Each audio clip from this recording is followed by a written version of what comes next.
Students, very good morning. Good morning, sir. Good morning, sir. Whose class now? Is it my class or any other's class?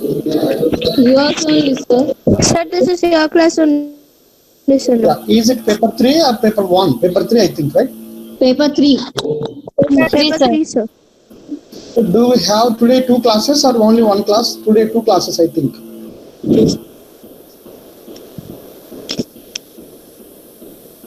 Two classes, sir. Can you tell the timings? One is now, another one is?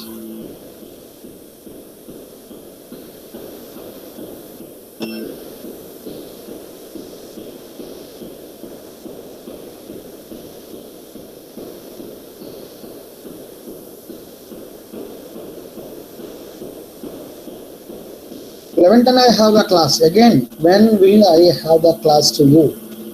One is 11:10, I know. Another one is? 2, sir. 2 Sorry? o'clock. 2 o'clock. 2 to? 3:30. Yeah. Today I have 2 classes, right? Am I right? Yes, sir. Yes, sir. Yeah. These 2 classes are on paper 3. Paper 3, we have started the discussion. We finished background studies in the last class. That is paper 3, literature of 18th century. In that we have seen the background studies like 7 topics, neoclassicism, rise of the novel and all. Hope you received the material for unit 1 also. Did you receive the material for unit 1 which I shared to one of the students? Yes, Yes, sir. sir. Yeah. Today also, no, after the class, if you remind me, I will send the material for this also, study material, right?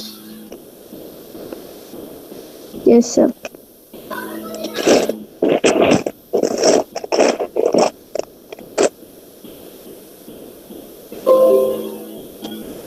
Students, now we are going to talk about the other unit, that is unit 5. Other unit, that is unit 5.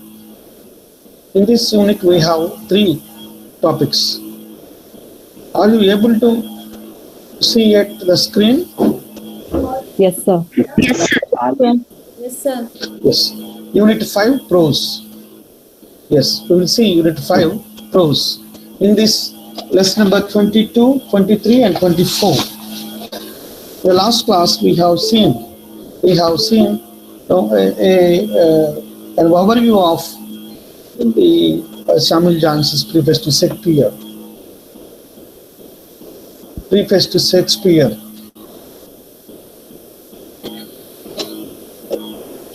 Right?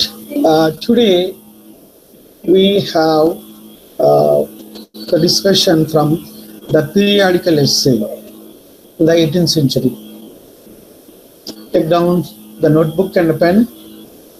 All of you take the pens and notebooks and be ready and try to take down the important points for our discussion. Anyway, I will send you the study material, but the discussion is very important. Students, are you with me now? Yes, sir. Yes, sir. Why very few members today? We have only only 50 to 55 members. What happened today? Usually we get 80 members, but today what happened? Today first period not happened, sir. So many of them left. Why? Why not happened? Don't know, sir. Why not happened? Don't know, sir. Sir, actually it was Upendra sir's class, sir. So he did not take class. Why? What happened? Why did not take the class? Don't know, sir. Okay. The students, this is periodical essay in the 18th century. Other 2 texts in this unit, like the Vision of Midja and Preface to Shakespeare. These 2 are examples for the periodical essays. We have many types of essays. Among them, the periodical essay is one of the most significant essays in English literature. It was more popular in the 18th century. Yes. It is like a short work of non-fiction. We know Francis Bacon, father of English essay. After that, we have different essays. And as an essay, it was published in a magazine or journal. In particular, an essay that appears as part of series. That essay can be called as periodical essay. Periodical essay is an essay which is published in a serial manner, which is published as a series.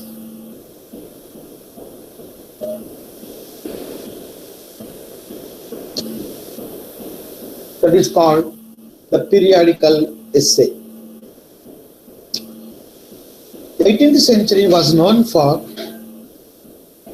the growth and development of the periodical essay. Many writers have put their writings in the form of the periodical essays. Among them, the two notable writers we have in this unit. One is Joseph Addison, The Vision of Mirza. Another one is Samuel Johnson's Preface to Shakespeare. Before looking at these two essays, let me tell you something about the periodical essay and its importance. You will get a short question on the periodical essay many times. Sometimes you may get a long question on the rise and development of periodical essay in the 18th century. This will be your long question for some times. The 18th century was considered as the great and the glorious period for the periodical essays in English. As I told you, some of the prominent personalities like Joseph Addison, Richard Steele, Samuel Johnson, Oliver Goldsmith, they were prominent contributors to the periodical essay in the 18th century. Yes, according to Samuel Johnson, periodical essay was full of general knowledge and its related things. Yes, we can look at the definition given here, the observations given here. The periodical essay in Samuel Johnson's view presented general knowledge appropriate for circulation in common talk, like this. The expanded reading public and the rise of the periodical essay. Periodical essay was not raised abruptly. 18th century publishers and editors recognized the existence of taste of audience. Yes. In order to promote or satisfy the audience, periodical essay has come up as a powerful tool. Addison and Richard Steele were outstanding among the contributors of periodical essays. Then come to the characteristics of periodical essay. As I told you, these two persons, Joseph Addison and Steele, these two persons, they were popular for their series of articles, Tatler and Spectator. These are widely read stories during 18th century. Yes.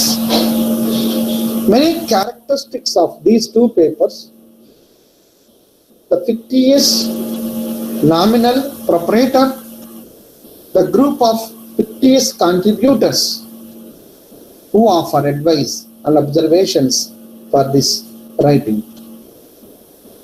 and the periodical essays and the novel are two important gifts given to the British literature. Yes. One is periodical essay and the other one is the novel. These are two important gifts which are closely associated with the 18th century. Yes. And periodical essay was a true mirror of 18th century. According to A.R. Humphrey, and he says that he clearly given the importance of periodical essay. His observation can be noted here. And generally speaking also, very difficult to date precisely appearance of literary genre and other things. Yes. After the class, you are expected to go through this material to know the importance and the things of the periodical essay. But I must introduce you something about the periodical essay. As I told you that this is an important essay in the 18th century.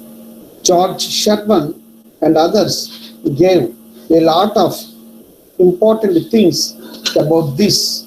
According to their opinion, the periodical essay has been aptly described as dealing with morals, manners. Yes, dealing with morals and manners. So that periodical essay got popularity. There are many reasons for the popularity of the periodical essay in the 18th century. Yes. Why this essay has become a powerful genre? Because of its perfect harmony with the spirit of age. Yes. It has taken into the consideration of different classes of readers. Yes. Especially middle class was growing at that time. Middle class interest has been discussed in the periodical essays. Yes. That is why the periodical papers was particularly welcome, as it was not dry, high brown or hoity-toity affair like the other professional things. And the reasons are this, and because of this, periodical essay got popularity. And when we talk about the history of periodical essay, I must tell you two magazines. One is two series. One is the Tatler and another one is the Spectator. Yes, these two important things are responsible for this. In fact, the Tatler was started this, and which began the indulge of the periodical essays. Yes. Basically, the first issue of this magazine was appeared in 1709. At that time, Steele's close friend was functioning as secretary to the Lord Lieutenant of Ireland. In the literature, especially in the 18th century, we find Addison and Steele's names side by side, and we always see their names together in the literature. Yes. And we can understand of the importance and discussions of coffee houses of that time. The discussions were so interesting. The discussions talking about gallantry, pleasure, and entertainment, chocolate houses and coffee houses, learning gracians, foreign and domestic news, and many other subjects were the prominent things of the periodical essay. And we know another thing is the spectator. Yes, still suddenly wound up the dollar on January 2, 1711, but spectator began as his memorable career of 555 numbers in this. Yes, that's why these two important things are very important for understanding the growth and importance of the periodical essay. I must introduce you some of the important persons, even Dr. Johnson, Goldsmith, Sheridan, and Joseph Edison. These four prominent personalities are the regular contributors, for they are the responsible persons for the growth and development of the periodical essay. Periodical essay had introduced a new tradition in the literature. Yes, it had introduced a new tradition in the literature, talking about different things and introducing the critical aspects of the life, and also talking about political things was started with this periodical essay. Among them, you have been given lesson number 23, the vision of Mirza. You can find this in your course book also. If you open course book, it is lesson number 23.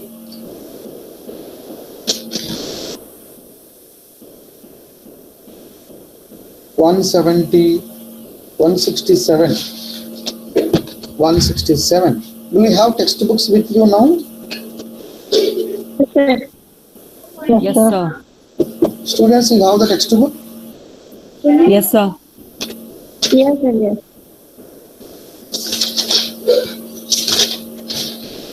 The vision of Mirza. Come to Joseph Edison's vision of Mirza in your course book 167 page. Yeah. Let me give you a background type of thing about the author Joseph Edison. Joseph Edison was born in 1672 and died in 1719. Was an English essayist, poet, playwright, and a politician. He was the eldest son of the Reverend Lancelot Edison, and his name is usually remembered alongside that of his long-standing friend Richard Steele, with whom he founded The Spectator, which is the prominent magazine.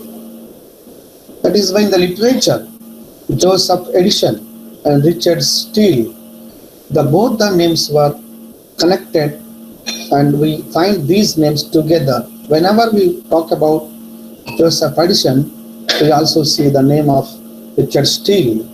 Both they invented a famous magazine known as The Spectator. The Spectator was known for simple prose style and marked with different mannerisms and a conventional classical images of the 17th century. 17th century. Yes, as I told you, was born in Millstone. After his childhood, as usual, he went to the Queen's College, Oxford University, where he studied, he pursued his education. Yeah. And 1693, he wrote a poem to address John Dryden, a book of lives of English poets, in which he addresses a great writer John Dryden, that was published in 1694. And he was also known for translation of Virgil's Georgics. Yeah. And he was known for critical writings of the contemporary times. The Vision of Mirza, the present work, is a famous tale with an allegorical and a moralizing meaning, which has a moral meaning involving tide of time.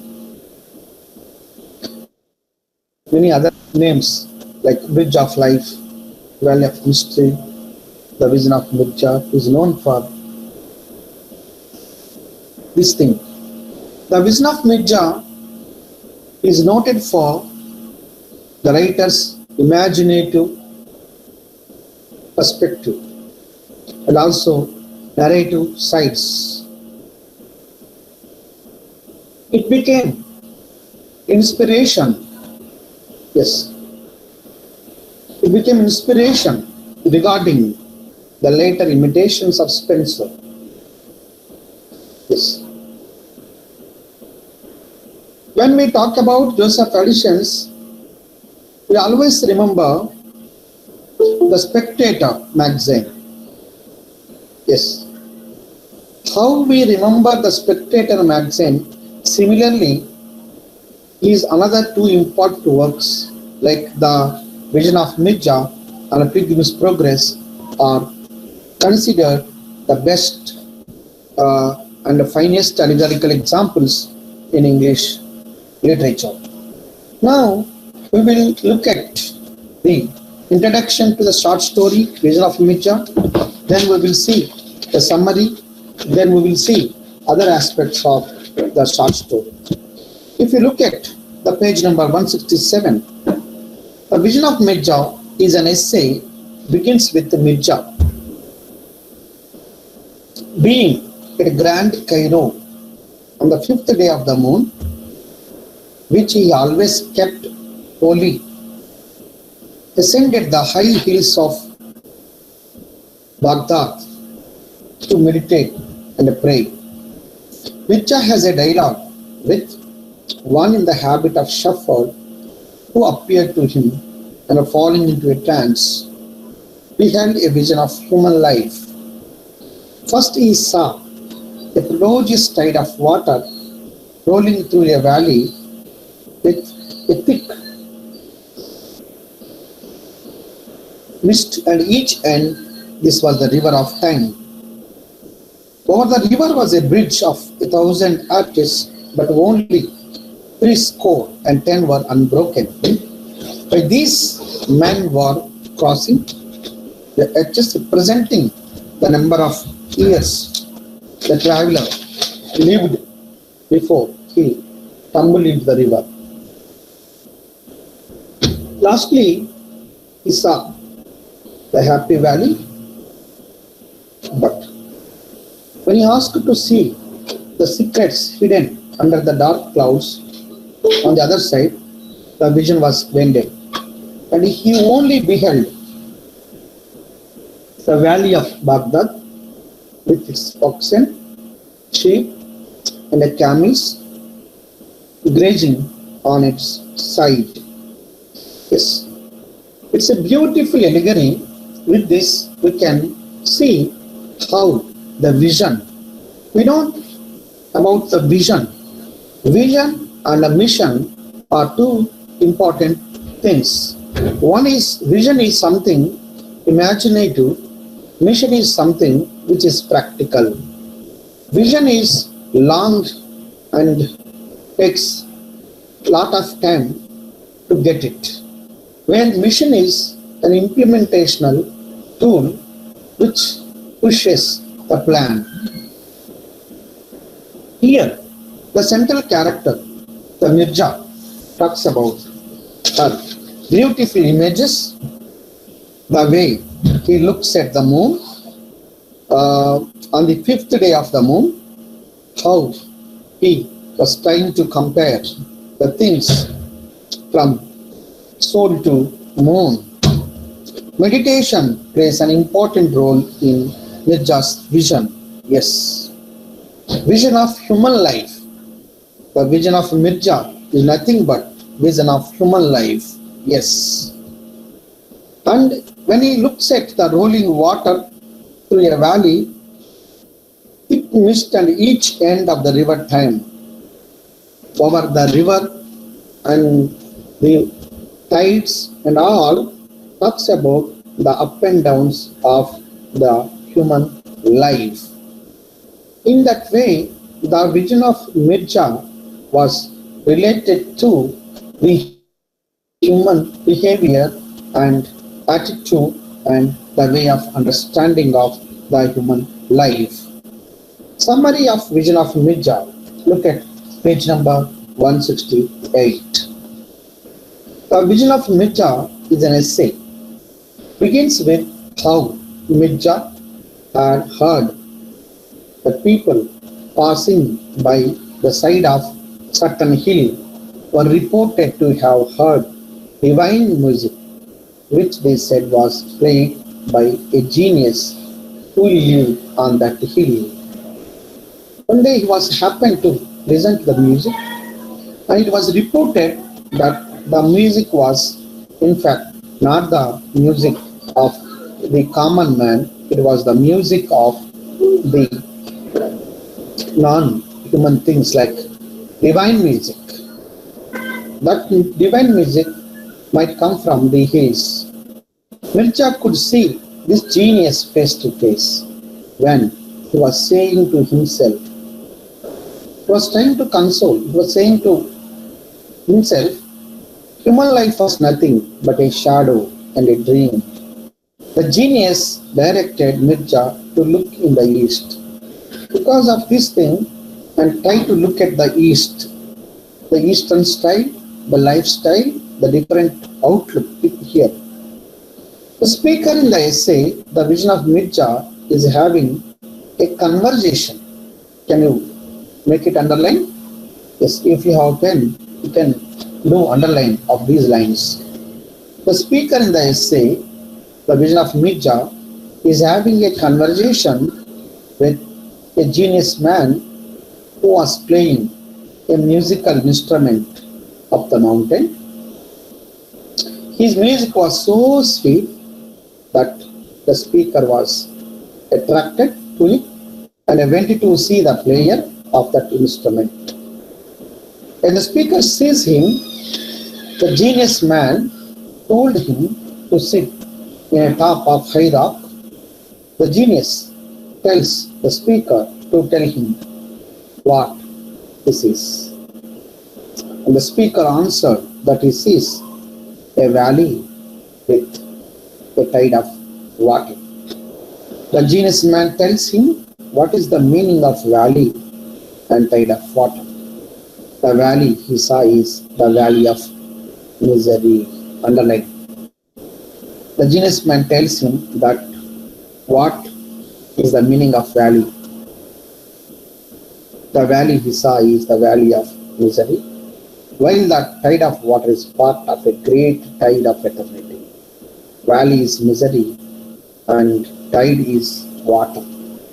Tide of water is like eternity. Here, the writer was comparing these two things. One is valley with misery was comparing, the other one is this. The tide of the speaker, what speaker had seen, the tide of the speaker saw rises out of a thick mist in one end and loses itself in a thick mist at the end. Then the genius man told the speaker to look closer and tell him what other things he sees. It was an interesting conversation between the speaker and the genius man. He was genius man because he was playing music. He was giving the beautiful melodies to the things. This was a discussion between these two personalities. Students, are you with me now? Yes, sir. Yes, sir.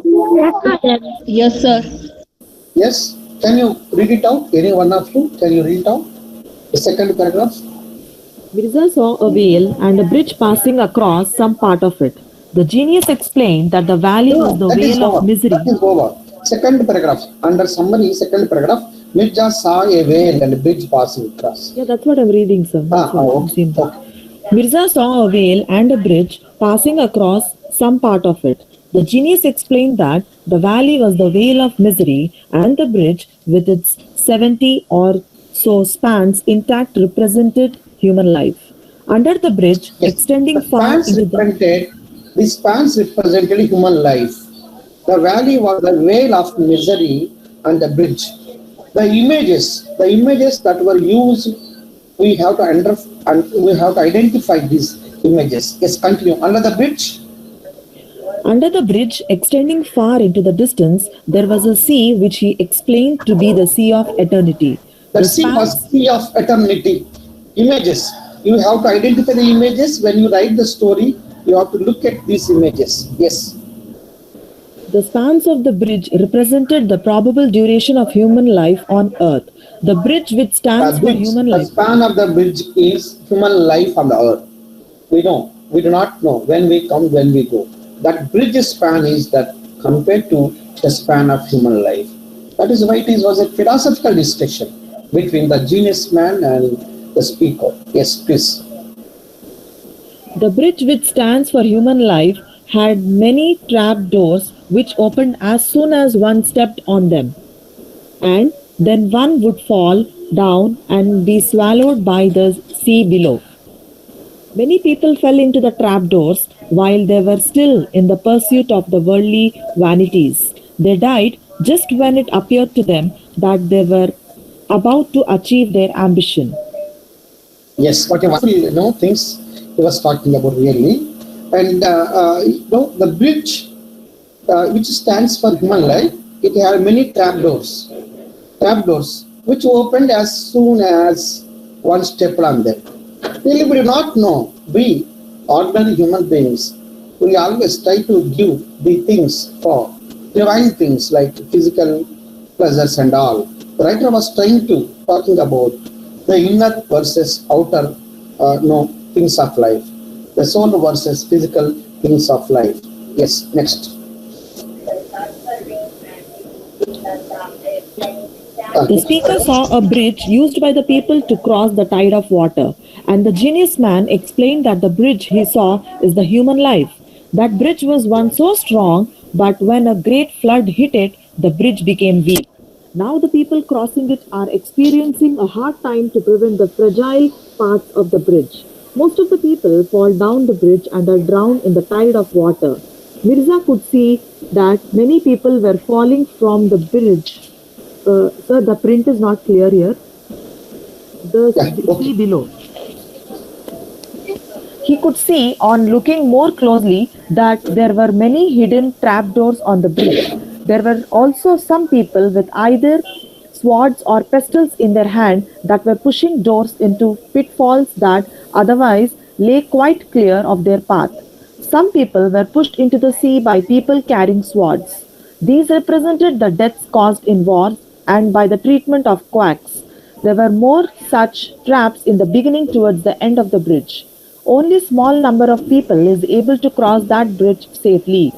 There were different kinds of birds that are hovering over the bridge which represent the unusual factors that infest human life.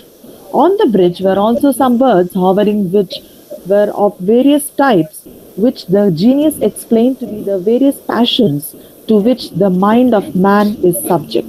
Yes, we know that very interesting discussion that Vision of Nietzsche was carrying about. Yes. We all know that life is very typical bridge, but some people were successful in crossing the bridge, some were failure.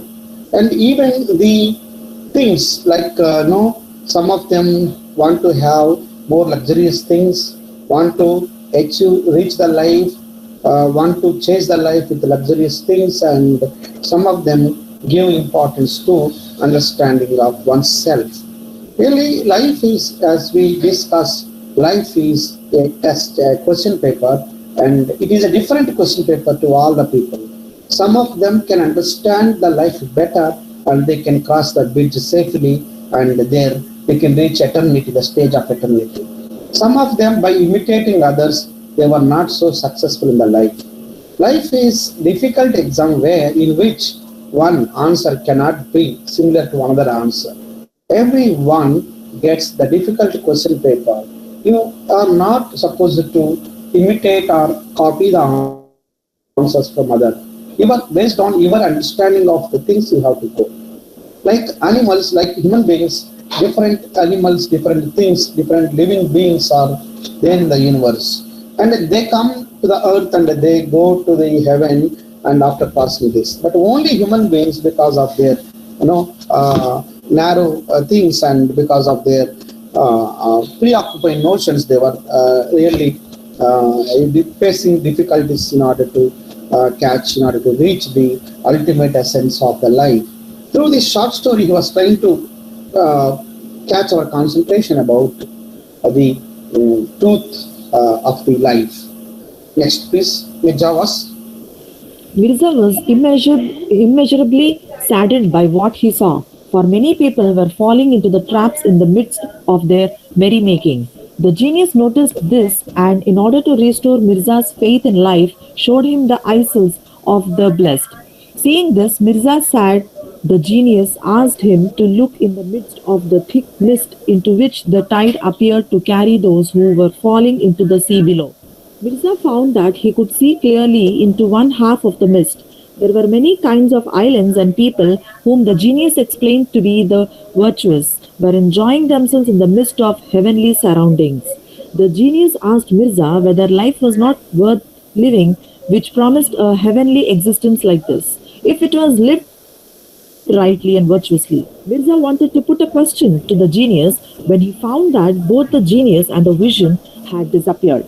Yes, very interesting conclusion when Mirza wants to get the answers for this ridicule of the life, for the riddles of the life. Suddenly the vision and the genius had disappeared.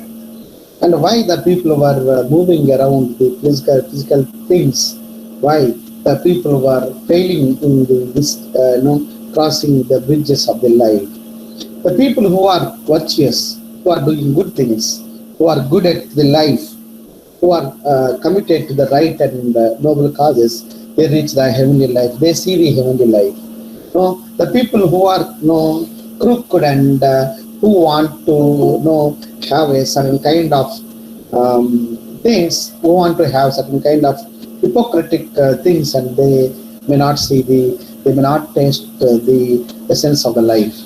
People come and will go, but the memories, the life that they lead is immemorable, and that makes others to think of, that makes others to adopt the lifestyle, But human beings, all at the end of the life, we all know the essence and the truths of life, but we never mind about the practicality, and we never mind about the practical things of the life. This was discussed vision of nature. By the time when we know the reality, the secrets of the life, and already the time is over, and there is nothing is there in our hands. Through this short story, the vision of Mirza, and the writer was successful in giving a glorification and the truth about the life and the ups and downs, the way we look at the life and the way we understand the life, and the dialogues between this speaker and genius man were very interesting, and philosophical notions and understanding of the human life, how the human life was full of riddles, and the way we look for the success, the way we get the physical pleasures, the way most of the human beings seek for the physical and worldly pleasures. We do not care the virtues or the right things. We ignore the right things in the life.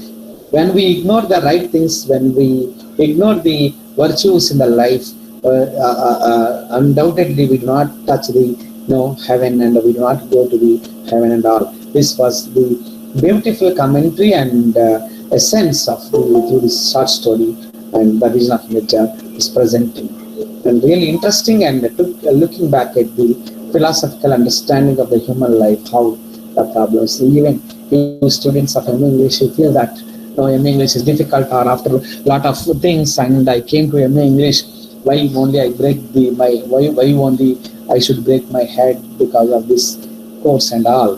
Don't think that the problem is whether simple or don't wait for the don't search for the shortcut routes. Life is long and the visions that we understand the things always make the beautiful things, and it was in the form of allegory.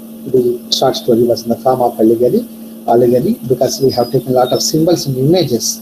With this we can have the conclusion about this. Okay, did you understand something about vision of Mirza? Yes, sir.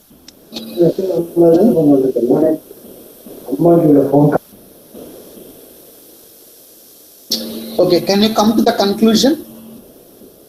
Conclusion part. Page number 171. 171, we have conclusion.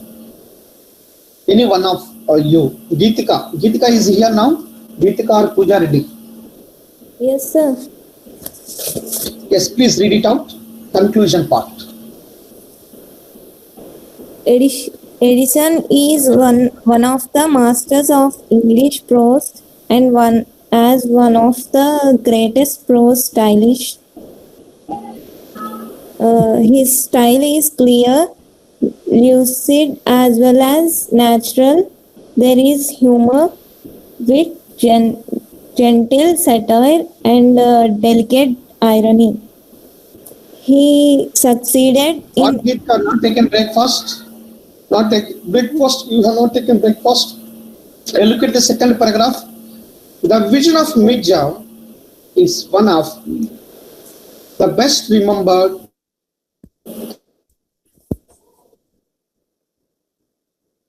of the moralistic papers solidity after.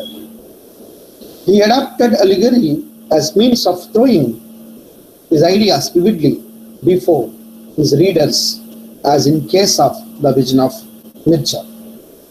The didactic note is quite evident in the essay. Mirza is cast down with the thought that life is futile since people fritter it away in the pursuit of the glittering vanities. Yes, we all go for glittering vanities. Mirza, however, raises himself above mundane concerns by climbing the mountain and contemplating the vanity of human life. To renew his faith in life of the genius, then points his attention to the countless islands in the sea of eternity, which he tells him are the abode of blessed. Finally, life is not an idyll, since living well means that one may expect to attain to one of these happy results. This is the description, and spiritual, imaginative experiences. Yes, and this short story tells us very imaginative and spiritual experiences, philosophical understanding of the life of the author is noticed through this short story. Oh, you understand the essence, the imagery, the beautiful dialogues between the genius and the speaker. Through this, the writer throws a light on the readers to understand the essence of life, the universality and physical needs versus spiritual things. Hope you understand this essay. Did you understand or not? Yes, sir, understood. Only one. Yes, Only yes, sir. Yes, sir. Understood, sir. Yeah, okay. Now you can see the screen. Yeah, I think that you are able to see the screen. Are you looking at the screen now? Yes, sir. Yes, sir. Screen is appealing to you? No, sir. No, sir, not. No, sir. On the screen, you can find Samuel Johnson's preface to Shakespeare. Yes? Are you able to see the screen? No, No, sir, we can't see. no, sir. Why you are saying yes? Even I have not presented the screen, but people are telling yes, sir, yes, sir, yes, sir. What you are looking at the screen? Nothing. Now it is. Now it is audible, sir. Yeah, now only I have started it. Now it is visible, sir. Not visible. Not visible now? Visible, sir. Visible, sir. Visible, sir. Yeah, lesson number 24. Preface to Shakespeare by Samuel Johnson. Very important prose essay. We know Samuel Johnson, known as Dr. Johnson. He wrote a famous work, Preface to Shakespeare. Shakespeare, as in our understanding, we know Shakespeare was one of the greatest dramatists in the world. Symbolically, he was like legend in English literature. His age was called Shakespeare's age. I'm talking about Shakespeare's age was called Golden Age for English literature, in which he lived, that was known as Elizabethan age. Queen Elizabeth was the ruler who gave lot of importance to literature, drama. English drama was much popular with Christopher Marlowe,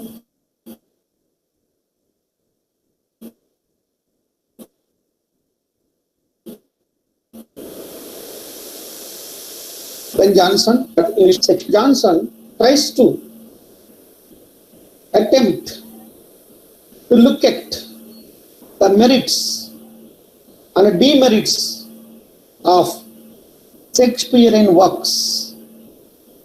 Talking about Shakespeare, making comment on Shakespearean works and doing criticism on Shakespearean works is not an easy thing.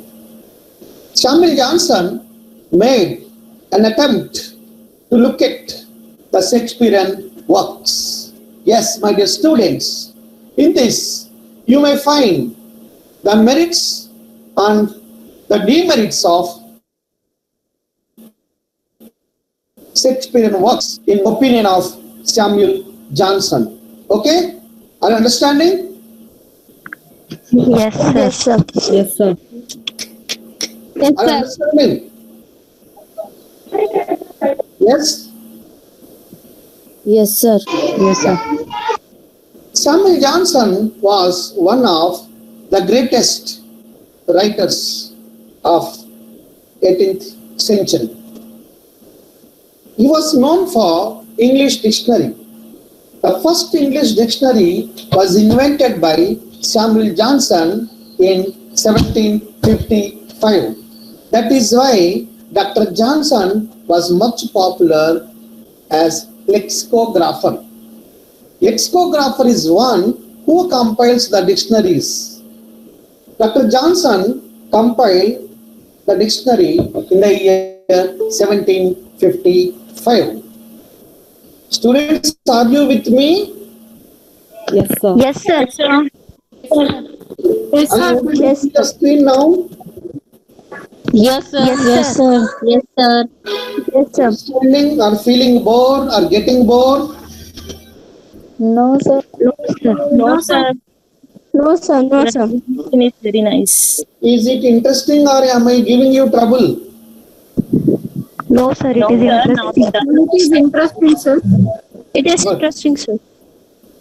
Yeah, no gent is present here, only I am getting female voice. Where is my class of voice? No, gents are not there in the class. All 80 people are only ladies. Sir, present, sir. We are, Very we are nice. here, sir. We are here. Majority people are ladies, sir. Very happy. Because every time they used to respond, so we don't want to. Majority is ladies only, no, sir. Okay, That's sir. why you are listening only ladies' voice only. Yeah, the world is dominated by female, you know. The entire world Exactly, is being sir. dominated by the female. Wherever you go. Absolutely, sir. Yes, sir. Absolutely. Yeah. Now ladies are silent, I know. Thank you. No, sir. They are not giving chance to speak to also, sir. We only talk about the male-centric text. We only talk about the female-centric text. We only talk about the Marxism. We only talk about the feminism. Feminism also is being spoken by the male. What is the use here? Right. My dear students, Samuel Johnson as a poet, playwright, essayist, moralist, literary critic, biographer, lexicographer, whatnot. He was a versatile genius. You know, versatile genius. In Telugu, we call it as versatile genius. Telugu, we call it as Bahumukha Prajnashali. Yes. The Oxford Dictionary of National Biography, the Oxford Dictionary of National Biography describes Johnson as the most distinguished man of letters in English history. It was the regard given by the Oxford Dictionary. Yes. And he is the subject of James Boswell's The Life of Samuel Johnson by, it was a biography on Samuel Johnson, right? That is why Samuel Johnson is very important to us, not only because of English dictionary, but also because of his tremendous contribution for the growth and development of the essay, periodical essay. Yes. And when we talk about his works like The Plays of William Shakespeare and widely read The History of Russell's Prince of Abyssinia and all other things. Yes, all this is about Johnson's contribution as the writer. When did he born? Where did he study? What was his contribution and his contemporaries and his importance and his greatest achievement as the writer. Now we move to his work, Preface to Shakespeare. Yes, Preface to Shakespeare. Yes. And Preface to Shakespeare is very important work and one of the most significant figures. Yes. You know, as one of the most significant figures, Samuel Johnson, and this work, Samuel Johnson's work of this time is also much popular. Yes. And his biography was written by his friend Boswell, published in 1791. Yeah. And as I told you, Johnson was extremely good writer, prolific writer, and worked in the variety of fields and forms. Now, can you look at the page number 174? Can you open 174? 174, my dear students. Yes, sir. 174. Yes, here, just have a look, quickly have a look on the things. Just take 2 minutes time to have a look on Preface to Shakespeare, which is discussed in page number 174, 175, 176 and 77. Just have a quick look, just scan. I will give you time for 2 minutes. Then you will have to respond why I am asking you. This text talks about merits and demerits of Shakespearean writings. Nothing is important. Just if you go through this, you can tell. From your understanding also, you can tell what are the merits of the Shakespeare, what are the demerits of the Shakespeare, where Shakespeare is strong in narration, where Shakespeare is not good at the narration. Why Samuel Johnson talks about the merits and demerits of Shakespeare. Talking about Shakespeare is always terrifying thing, because one should have lot of reading and a wide understanding in order to make criticism on the great dramatist on William Shakespeare. No author, even in his dream, could not dare about merits and demerits, especially demerits of Shakespeare. But Samuel Johnson made a great study, and he was a rigorous reader. That's why he had a dare and a courage to talk about the demerits of William Shakespeare. The present prose piece, Preface to Shakespeare, is something, it is a critical view of understanding of Shakespeare. Just I'm giving you time for 1 or 2 or 3 minutes. Just have a look for 3 minutes, then we will join the discussion. Now only 2 minutes time for looking at the text.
Yeah, hope you read the things. Can you read it once, any one of you? Preface to Shakespeare, page number 174.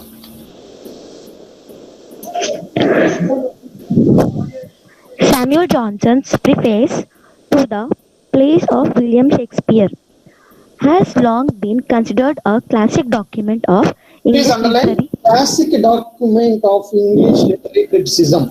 When I say underline, just to make it underline the point. While writing the answer, you have to mention this. A classic document, underline. Next. English literary criticism. In it, Johnson sets forth his editorial principles and gives an appreciative analysis of the excellences and defects of the work of the great Elizabethan dramatist. Please underline analysis of the defects and excellences of Shakespeare. Elizabethan dramatist means Shakespeare only. It deals with excellences and defects of Shakespeare. Next point. Many of his points have become fundamental tenets of modern criticism. Yes. Others give Fundamental tenets of modern criticism. Yes. Whatever the points Johnson discussed in this, they are very fundamental points. Next point. Others give greater insight into Johnson's prejudices than into Shakespeare's genius. The resonant prose of the preface adds authority to the views of its author. Yes. The resonant prose of the preface adds authority, which adds authority, next point, which adds authority to the views of the author. Yes. Pooja, your voice is not clear. What happened? Okay, so perhaps no other document exhibits the character of 18th century literary criticism better than what is commonly known as Johnson's preface to Shakespeare. Yes, please underline. No other documents. Yes, we do not have any other document to know about this literary criticism and talking about Shakespeare's evaluation. Yes. Written after Johnson had spent 9 years laboring to produce an edition of Shakespeare's plays.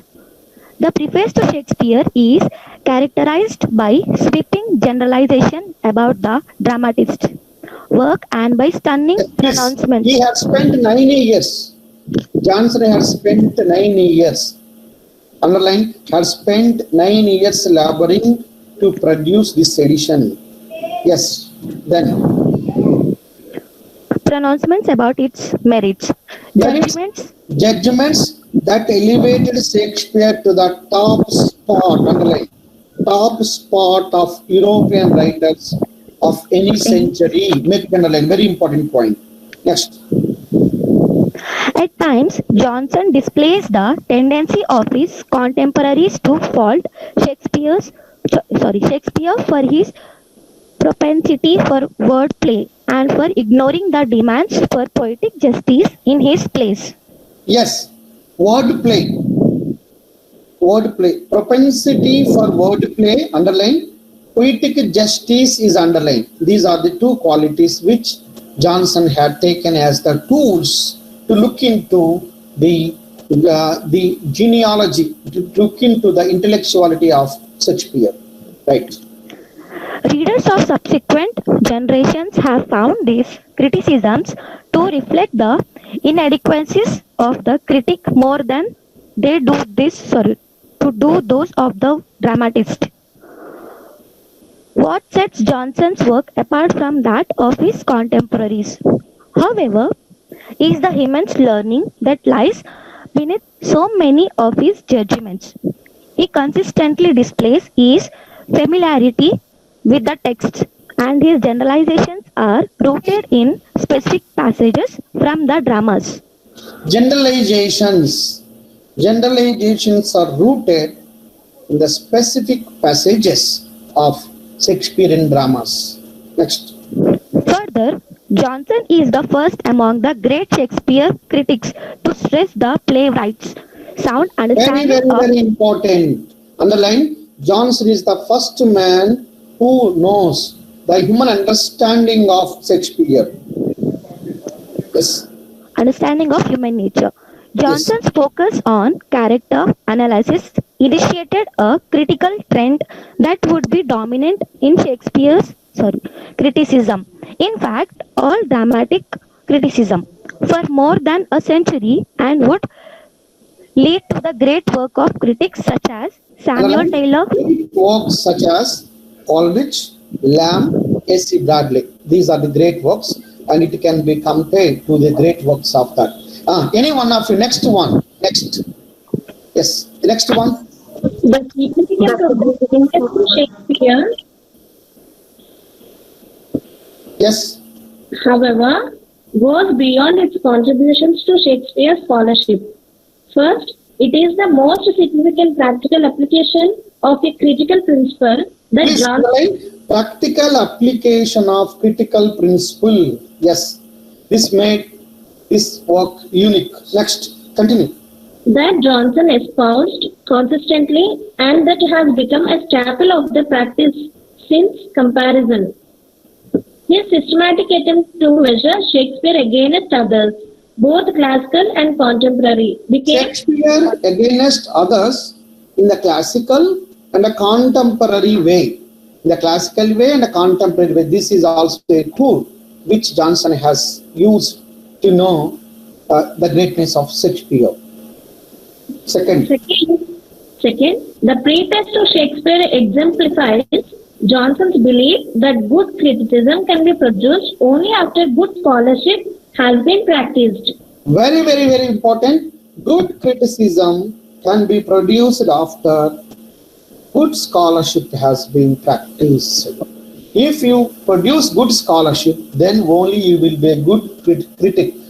Without producing your scholarship, without giving your scholarship, how will you able to do criticism? Johnson is deserved to be a Shakespearean critic. Yes, Johnson is deserved to be a Shakespearean critic because he had studied a lot. He had spent a lot of time in reading, comparing, contrasting, analytically, making summaries and having a lot of theories and all. The critic who wishes to judge an author's originality or an author's contributions to the tradition must first practice some literary reading and research in order to understand what has been borrowed and what has been invented. Please underline last sentence. What has been borrowed, what has been invented. This is very important to know one's greatness. Samuel Johnson also adopted this technique while evaluating William Shakespeare. What Shakespeare borrowed from others, what Shakespeare invented new, incorporated new in his works. Based on this, Johnson made his criticism in preface to Shakespeare. Yeah, next. Characteristically, Johnson makes his Shakespeare criticism the foundation for general statements about people, nature, and literature. Yes, general statements about nature, about people, about literature. He is a true classicist in his concern with the universal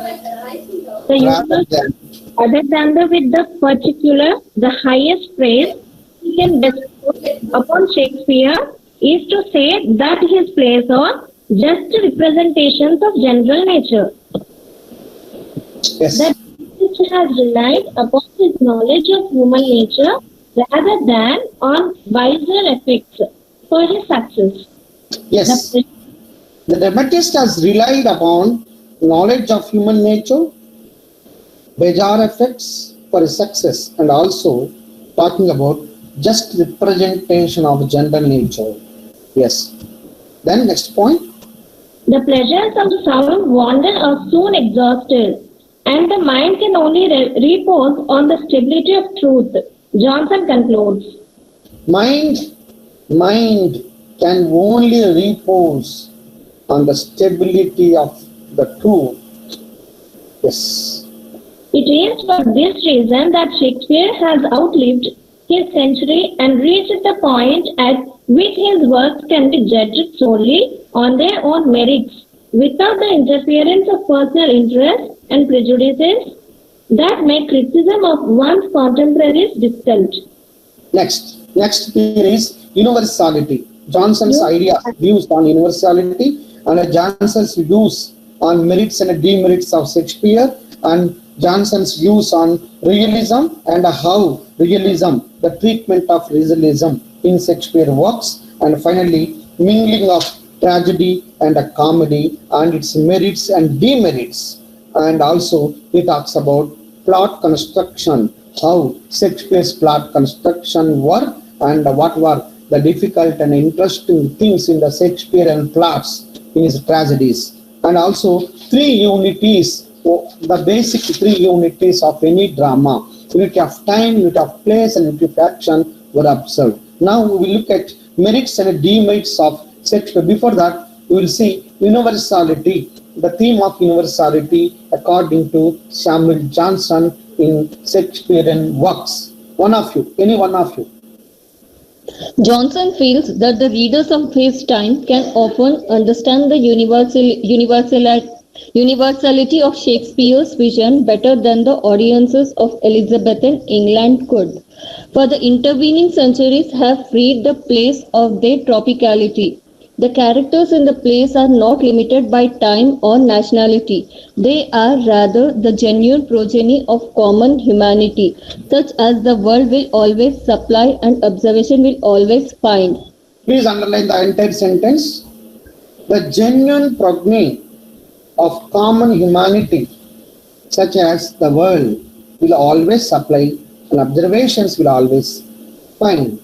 Shakespearean characters are the characters like it can be applied to any part of the world. That was the greatness of William Shakespeare. Next. Implicitly criticizing earlier editors of Shakespeare who had dotted their pages with asterisks marking particularly fine passages.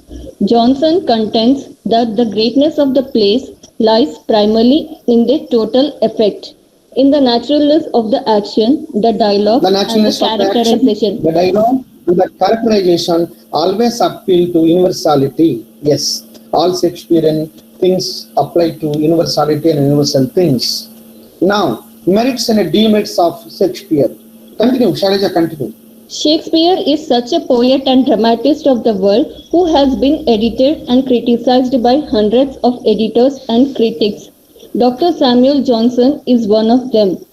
But among the literary criticisms about Shakespeare, Johnson's edition was notable chiefly for its sensible interpretations and critical evaluations of Shakespeare as a literary artist. Very, very important. As I have already given you the gist of Shakespeare and the contribution of Johnson. Johnson is deserved. He is deserved to be the Shakespearean critic, because his arguments are sensible and interpretations are very important to understand the Shakespearean things. As a true critic, in his preface to Shakespeare, Johnson has pointed out Shakespeare's merit or excellences as well as demerits. Let us now discuss Shakespeare's merits as stated by Johnson.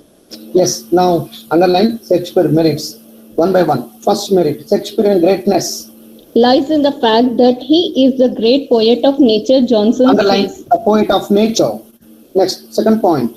Shakespeare is above all writers, at least above all modern writers, above the poet of nature. Above all writers, because he holds up the reader faithful mirror of human nature.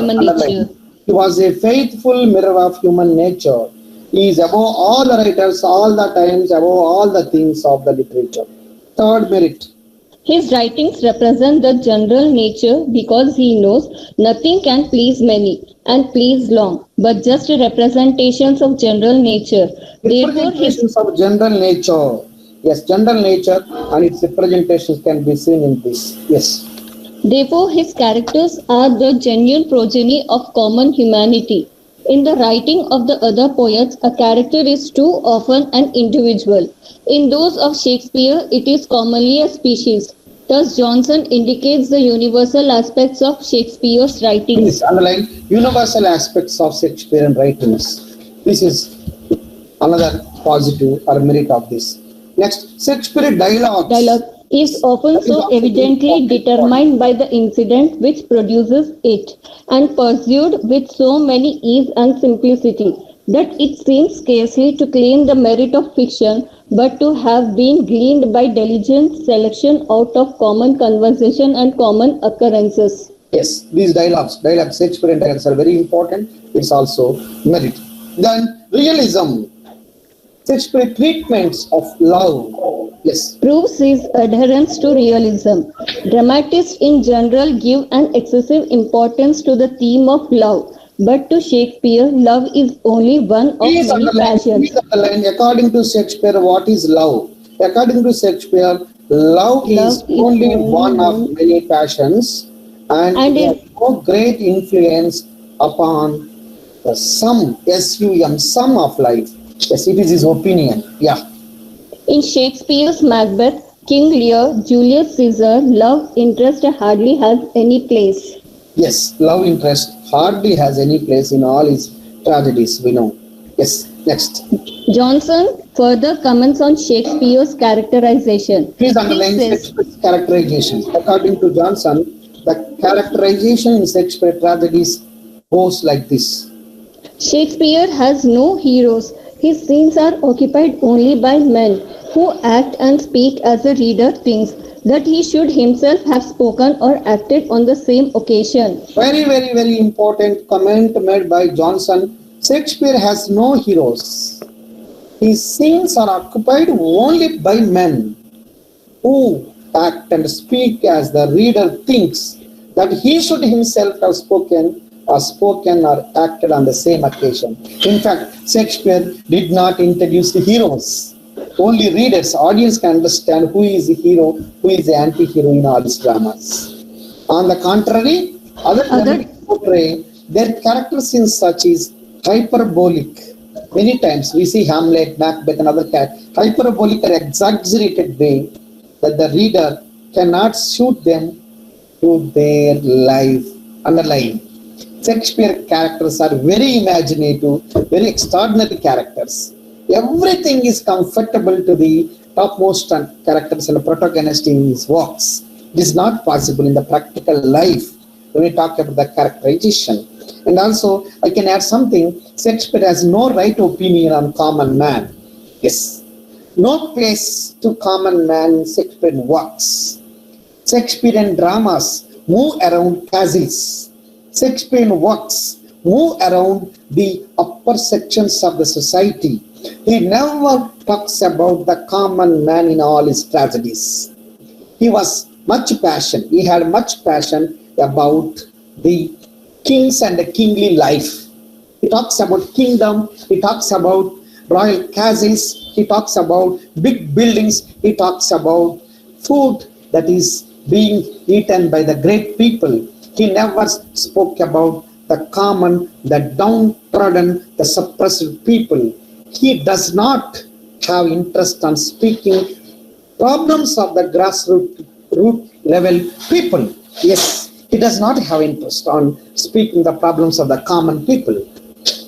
Moreover, Shakespeare had no right opinion on women. All women characters created in Shakespearean works were glamour-oriented women characters by Shakespeare. No character had been given to the women in Shakespeare's writings. Shakespeare entertained the women characters as glamour-oriented characters, no character-oriented women characters. Now we see in modern movies, the lifespan of the hero may be 30 years, 40 years on the screen. Yes, we see Chiranjeevi, we see Nagarjuna, we see Amitabh Bachchan, we see Shah Rukh Khan and all for decades together, 30 years, 40 years, 50 years on the screen in the film industry. But when we talk about the lifespan of the heroine, it's very less, maybe 4 or 5 years. And even the audience don't entertain, don't see the heroine if he acts in more films. And immediately after 5-6 films, another new heroine will come and she will entertain. Because the reason is patriarchal chain of understanding of the human brain. Our directors always give the glamour-oriented roles to the heroines, character-oriented roles to the heroes. That is why at the end of the modern cinema, and the heroes' characters are being elevated, heroines just come and they entertain, they go. No role is given to the heroines. Yes, modern cinema is the modern form of the world drama. Then drama, now it is cinema. It is true in case of William Shakespeare. Will you agree with me? Yes, sir. Yes, sir. Sir. Yes, sir. Yes, sir. Yes, sir. No place. Yes, sir. Yes, no place to common man in Shakespearean works. If at all any common man you find, whether it is drunken or it is joker, take Hamlet. Hamlet you find 1 or 2 characters. He is a drunkard, just a character. If you take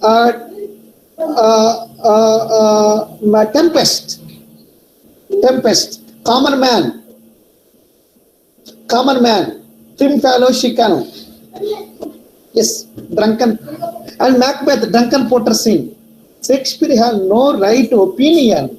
He did not want to give space to the common man in all his works, because Shakespearean dramas were written by him in order to satisfy the royal families. Yes, to satisfy the royal families.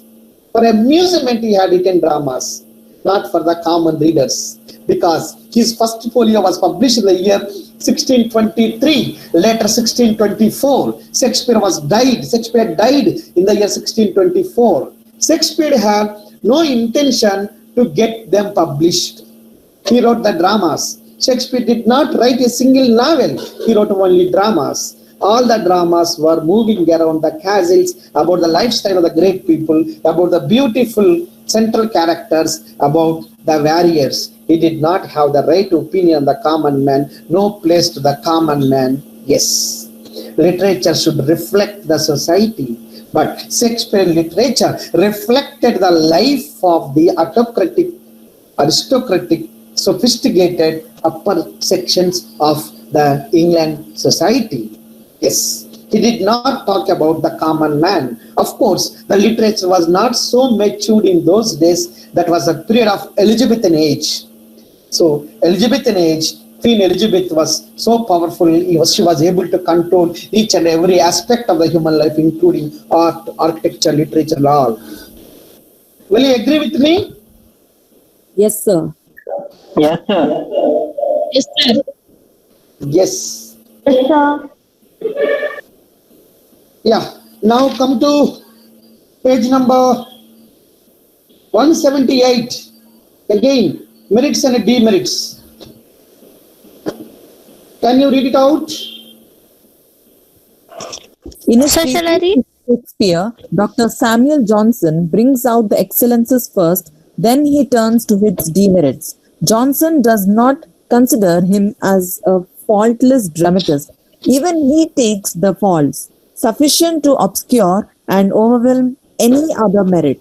That is, Shakespeare's faults are serious enough to overwhelm the merits if they had only belonged to other dramatists. Discussion of Shakespeare's demerits will better show the merits of Shakespeare. Yes, first defect, please. What is the first defect? Shakespeare's first defect is his Please underline. He sacrifices virtue to convenience and is so much more careful to please than to instruct that he seems to write without any moral purpose. He sacrifices virtue to convenience and is so much more careful to please than to instruct that he seems to write without any moral purpose. Moreover, he lacks poetic justice. He makes no just distribution of good or evil. Poetic justice means virtue should be rewarded, evil should be punished at the end of the work. This is called poetic justice. But no poetic justice has been awarded, has been noticed in Shakespearean works. Next, here we cannot agree with Johnson. He himself called Shakespeare a poet of nature, but now he cannot come out of the tradition of his age, explicit moralizing or dictacism. Actually, the Shakespeare gives us a picture of life as whatever he sees. Didacticism, which is expected from a true artist, cannot be a basic condition of art. Thus, here we see Johnson's dualism in evaluating Shakespeare. Yeah, sometimes we find fault with Samuel Johnson. That's why I have been telling you, finding faults with the great people is always difficult. Talking about Shakespeare demerits is a big and challenging task. Yes, from Elizabethan age to modern age, no writer has come with the writings to evaluate the Shakespearean works. But Samuel Johnson is deserved. But no, one aspect he was talking about Shakespeare was poet of nature and he is man of nature, and immediately he was talking about all the things. And the critics got their attention and finding fault with the Samuel Johnson's writings, not with the Shakespeare. Yes, not with the writings of the Shakespeare. Because when we evaluate the persons, when we evaluate the style of the greatest dramatist, we must look at the other aspects of the things also. What period he had lived. Shakespeare had lived in Elizabethan age. Elizabethan age was the age for golden age for literature, and no democracy. And I'm talking about the things, England society. Yes, England society. Like 1558 to 1558 something to 1650 like that. 1640 like that. That was the period, Elizabethan period. And when we talking about the greatness of others, we must see their physical conditions of the contemporary times also. Yes. Now we move to plot construction, how Shakespeare's plots were. 170. Sir, I have a doubt, sir. Yes. Sir, small doubt, sir. Yes, please. Samuel Johnson, Shakespeare, study చేసి merits demerits రాసింది కదా sir ఈ lesson లో. అయితే ఇప్పుడు last చెప్పిన sentence చూడండి sir, last sentence అది ఆథర్ చెప్పిండా sir? Where? Just a minute, sir. I will tell.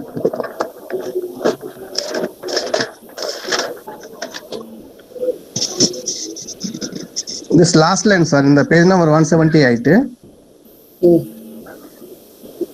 The last line, sir. Does here we see Johnson's? No, author. Here we see, we. It is course material. Yes, sir. Who wrote this, sir? What I am saying is, who wrote this? Actually, this totally wrote Samuel Johnson about Shakespeare. No, see, this is not the original text. This is written by third person, like us. Yeah. Okay. That's only my doubt, sir. We teachers. Yeah. Here we means we teachers and we course writers. Yeah. Thank you, sir. Because no original text has been prescribed in this. All texts are just given commentary for your understanding. For better understanding, you have to go through the original text. This is the study material prepared, compiled by the teachers of the department. We compiled. Okay, thank you, sir. Yes, the teachers. Thank you. Shall I read, sir? Yes. Sir, I have one doubt, sir. Does not mean the critics, sir. We here does not mean to critics. Yeah, we will see later, because we have very less time, 4 minutes of time. Yes, plot construction, please. Plot construction. Yeah, plot construction. Shakespeare's plot construction has also faults. According to Johnson, the plots are often loosely formed and carelessly pursued. He omits opportunities of instructing or delighting which the development of the plot provides to him. Moreover, in many of his plays, the latter part is evidently neglected. Yes, this is also very important criticism on his loose formed and carelessly pursued, underline. Yes, Johnson's opinion, according to Johnson, Shakespeare plots are loosely formed and carelessly continued, and even the last part is completely neglected as per his understanding. We did not study Shakespeare's original writings. Johnson had studied all the writings. After that, he came to a conclusion. We, the third persons, we are getting the things from them. That's all. We are not studying their original works. These are secondary material, third-hand material. 3 unities, please. Yeah, 3 unities. Johnson's another charge against Shakespeare is regarding distinction of time and place. He attributes to a certain nation or a certain period of history the customs, practices, and opinions of another. For example, we find Hector quoting Aristotle in Troilus and Cressida. Yes, it's very important objection on Shakespearean works. 3 unities are not observed in Shakespeare works. In drama, there is a fundamental principles. A good drama, or while setting drama, The three unities must be observed. Unity of place, unity of time, unity of action.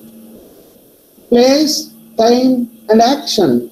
These three are called three unities in dramatic setting. As Johnson pointed out, Shakespearean dramas have the lapses in observing the three unities. He was talking about some tradition, Aristotle's tradition, in the work Troilus and Cressida. Aristotle was a Greek philosopher talking about Aristotle and talking about another history. So the writer, the dramatist Shakespeare was often did not notice the three elements of the drama, that is unity of place, unity of time, unity of action. That was a criticism done by Samuel Johnson after this work. This is another understanding of the Samuel Johnson. With this, we can conclude the discussion. Rest of the things, just you can go through the text and you will find a lot of information about the merits and demerits of the things. Of course, I too prepared some of the study material which gives you a lot of understanding taken from different sources, taken from different texts, from internet sources, from the authors that I read, from the important books. I have gathered some of the important information, a shortcut information type of thing. Your course material and our notes, these two will give you a better understanding of the text for writing, at least for writing the beautiful answer in your final examination. Hope you understand the concept of the text. Do you understand this? Yes, sir. Yes, sir. Yes, sir. Yes, sir. Yes. Yes, sir. Yes. We have only one unit to be finished. That unit is drama, Rivals, Sheridan, She Stooped to Conquer by Oliver Goldsmith. This is unit 4. Maybe 2 o'clock class, we will be dealing with this unit, drama. The Rivals are by Sheridan and She Stoops to Conquer by Oliver Goldsmith. I will look on the drama. We will restart the class at 2 o'clock. We will restart the class at 2 o'clock. What is happening? Please mute yourself. Some of you are Sukanya, Suraj. Yes, sir. Yes. We will meet again at 2 o'clock, right? Yeah. If you have any, you send me doubts to my WhatsApp number, which is already given to you. Already, because 1.5 hour time, it's not enough to interact, to give their guidance, because I have to cover 2 more texts in a drama, unit 4. So that if you have any doubts other than this, you can send me the doubts to my number, which is already given you, which is already there on your study material also. To that number, just tell your name and your class, and from CDE or regular, then only you are asked your doubt. Because what material I have given to the regular students, what I have given to the CDE students, I do not know. So you must tell, I am CDE first year, like that. You must tell. Otherwise, I can know, I think that you are regular student.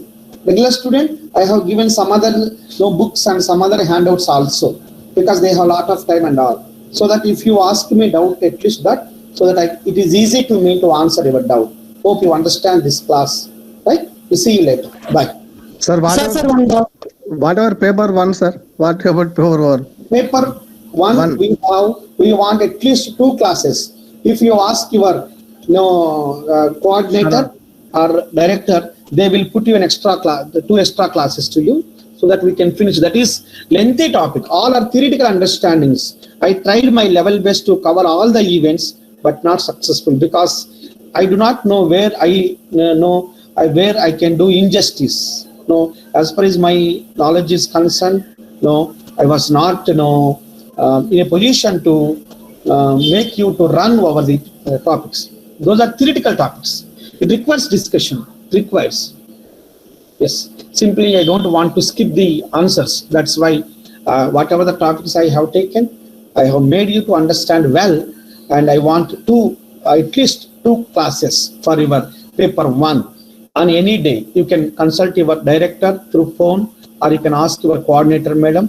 If she says, okay, another extra 2 classes for paper 1, we will have the discussion on paper 1, another 2 classes. Today, we will complete unit 3 because tomorrow my class is there.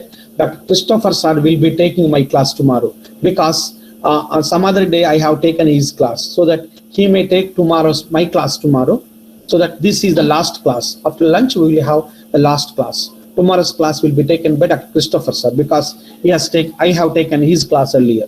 Right? Bye. See you. Thank you, sir. Thank you, sir. Thank you, sir.